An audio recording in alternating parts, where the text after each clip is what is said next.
anne babaları tarafından özlemle beklenen evlatlardı onlar.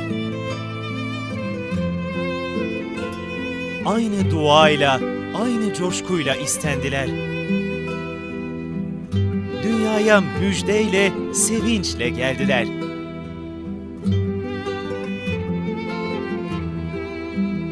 Yolları nefret çizgisinde başlasa da, kader onları bir elmanın iki yarısı gibi bütün yazmıştı.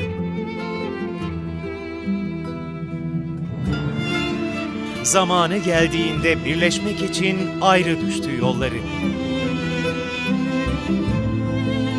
Ama kader onları bir araya getirene kadar yürümeye devam ettiler.